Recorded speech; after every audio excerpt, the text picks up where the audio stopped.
Tahun 2024 ini menjadi tahun yang penuh dengan konflik. Kita melihat di beberapa media adanya konflik di negara Inggris yang melebar bahkan hingga adanya protes massa lain sebagainya. Kemudian juga konflik di Bangladesh. Sehingga Sheikh Hasina selaku Perdana Menteri Bangladesh harus memundurkan diri.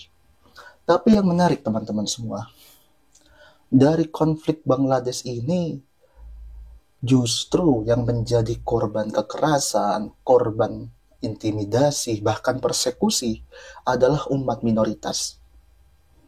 Saya kadang-kadang bertanya, mereka yang melakukan ini adalah orang Islam, tapi kok bisa-bisanya berbuat demikian?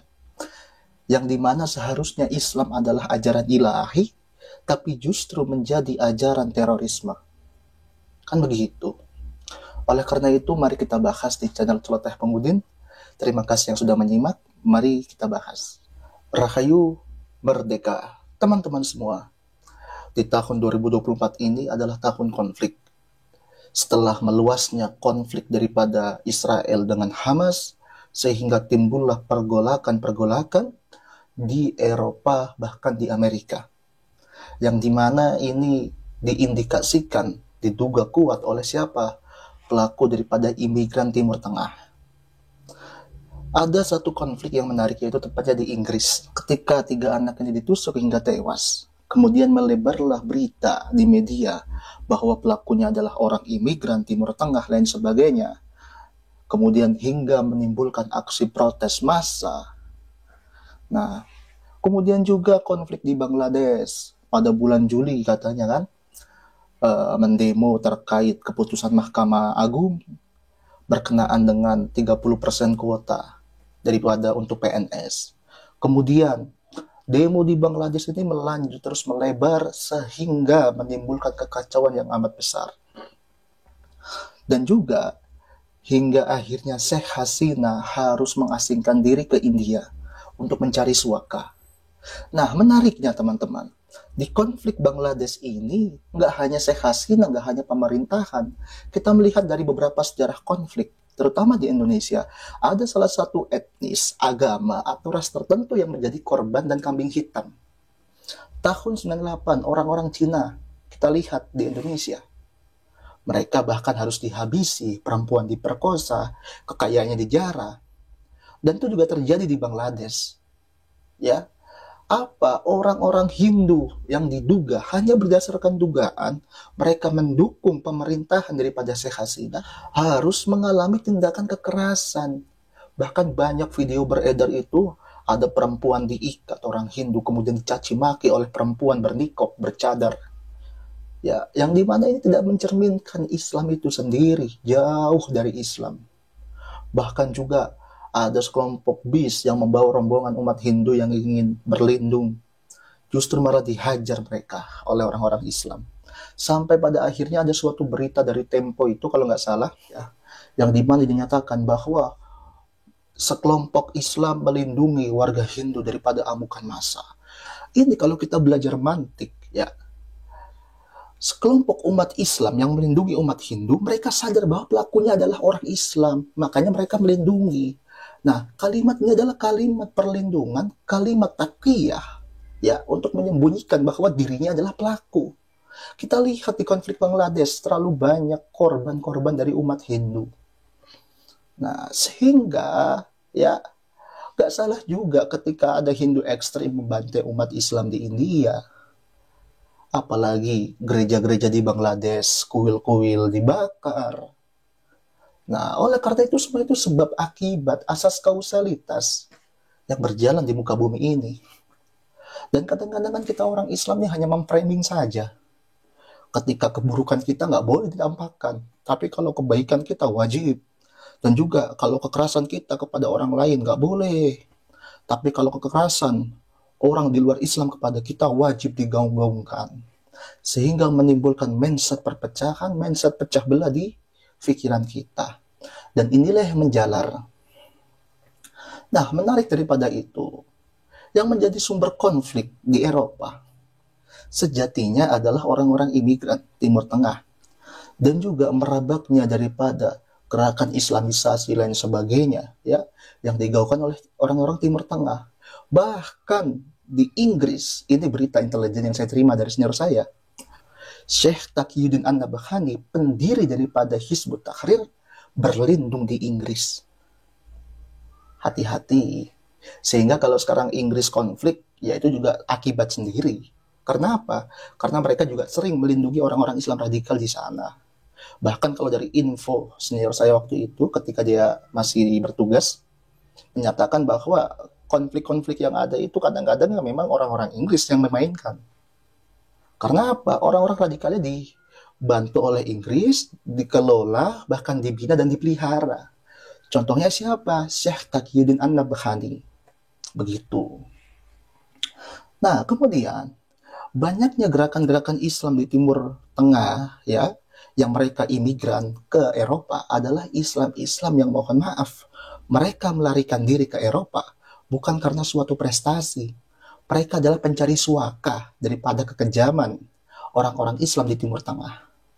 Sehingga banyak di Eropa itu orang-orang Islam yang, mohon maaf, agak radikal dan sebagainya. Kan begitu.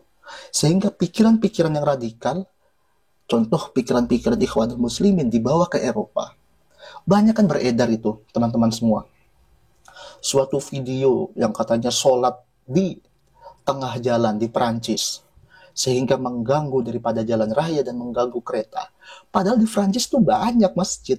Tapi ini sekelompok umat-umat Islam yang goblok dalam beragama, ya, yang dikit-dikit syiar Islam, dia sok-sokan sholat di pinggir jalan, di tengah jalan, yang mengganggu daripada masyarakat. Ini bukanlah Islam. Nah, tapi kenapa mereka yang di Eropa ini gencar sekali mengatakan syiar Islam? Karena mereka dilandasi dengan pemikiran Ikhwanul Muslimin. Yang dikit-dikit syiar Islam. Kan begitu, teman-teman. Kemudian, hati-hati juga, gerakan Ikhwanul Muslimin sudah merebak di Indonesia, bahkan sudah menjamur. Hati-hati. Bahkan mereka telah bermanifestasi menjadi suatu partai.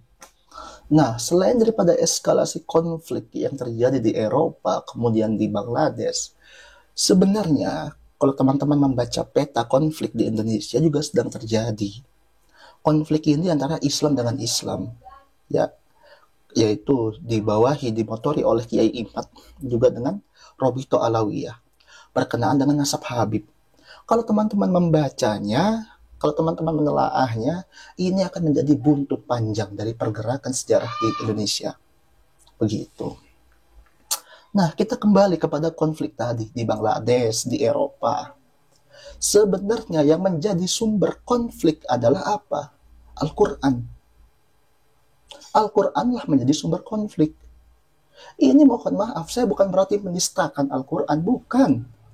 Saya sama sekali tidak menistakan Al-Quran, tapi saya berkata apa adanya. Dan apa yang saya katakan ini berdasarkan hadis Nabi. Dalam hadis riwayat Muslim dikatakan begini, akan muncul di antara umatku suatu kaum yang membaca Al-Quran, tetapi tidak melewati tenggorokan mereka. Artinya mereka hanya membaca, hanya menghafal, hanya hafiz terhadap Al-Quran, tapi nggak masuk ke dalam hati mereka. Sehingga ilmu Quran, cahaya Quran tidak masuk ke dalam hati mereka. Mereka keluar dari agama seperti anak panah yang melesat keluar dari busurnya. Begitu. Dan banyak juga hadis-hadis lain yang menceritakan hal yang serupa. Artinya apa? Orang yang membaca Al-Quran itu diwanti-wanti dan juga berbahaya.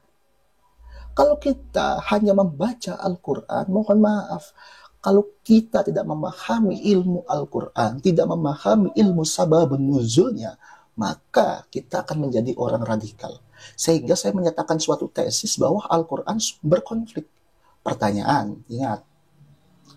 Dan argumentasi saya juga didukung oleh beberapa ayat Al-Quran yang kalau dibaca tanpa menggunakan sababun nuzul, tanpa menggunakan ilmu ulumul Quran, justru menjadikan kita sebagai seorang yang radikal dan teroris. Hati-hati. Banyak itu ayatnya. Contoh dalam Quran surah At-Taubah, ayat 5 dikatakan, apabila sudah habis bulan-bulan haram itu, maka bunuhlah orang-orang musyrik di mana saja kamu jumpai mereka. Dan tangkaplah mereka, kepunglah mereka, dan intailah tempat penginapan mereka.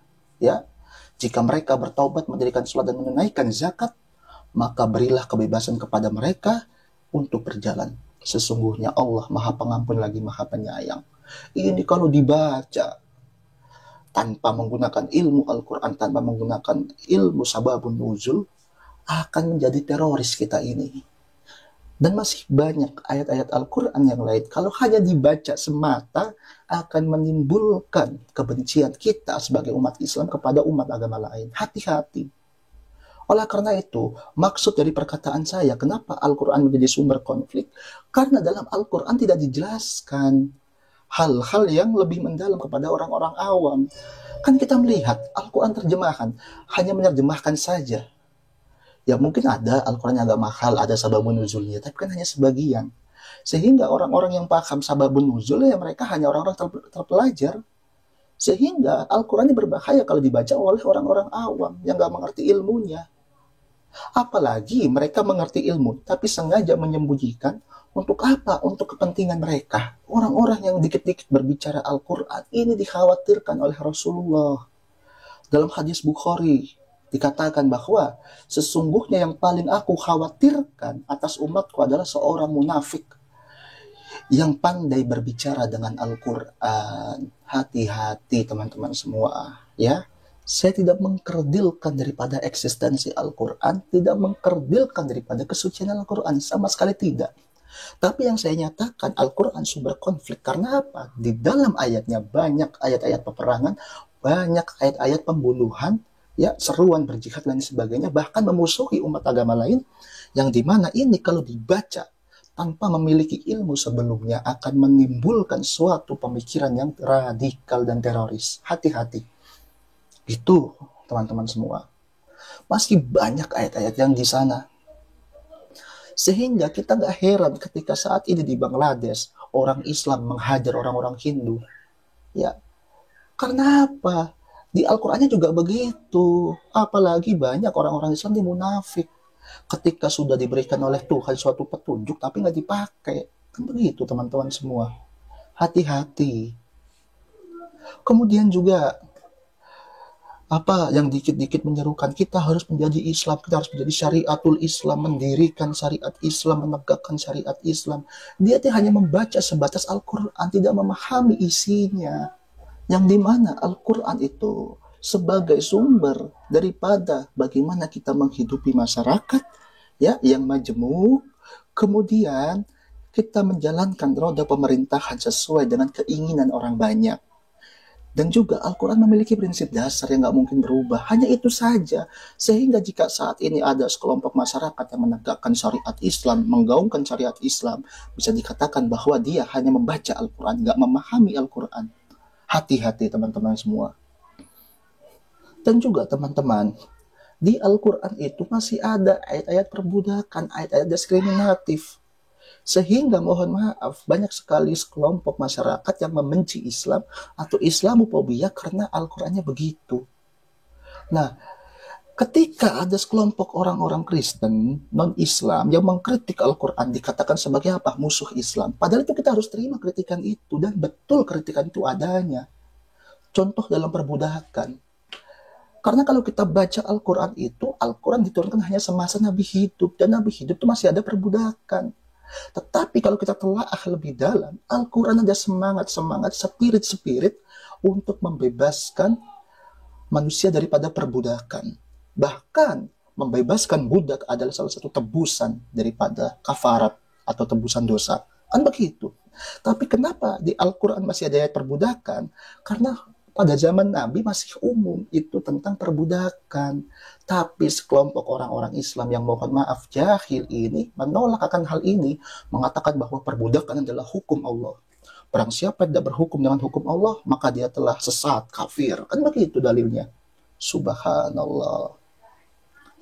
Dan juga gerakan-gerakan Islam seperti tadi yang radikal, ya, kemudian juga teroris, berpikir sempit, ini menjadikan di masyarakat Eropa timbullah Islamofobia, ketakutan terhadap Islam. Itu sejarah. Kita harus akui berapa banyak orang-orang Kristen yang dibantai. Kan gitu. Jika dikatakan, oh enggak kok, dalam Islam tuh nggak boleh menghancurkan tanaman, menghancurkan rumah ibadah. Kata siapa? Dalam sejarah Islam, kerap kali juga pasukan Islam ini menghancurkan rumah ibadah, bahkan memperkosa tawanannya. Karena dianggap sebagai budak. Kan gitu. Hati-hati. Nah inilah ajaran-ajaran yang salah. Saya tidak menyalahkan Al-Qur'annya, tidak menyalahkan kitab sucinya, tapi menyalahkan mereka umat Islam yang membaca hanya sebatas membaca, tidak memahami. Begitu teman-teman semua. Oleh karena itu, mari kita menjadi umat yang senantiasa mengajarkan ajaran ilahi. Dan juga dalam menyikapi konflik-konflik yang ada ini, maka satu cara. Kita gaungkan ajaran ilahiyah yang digaungkan oleh Al-Zaitun dan juga Syekh Panji Gumilang. Wallah muwafiq ila aqwamit thoriq, fastabiqul khairat, rahayu, merdeka.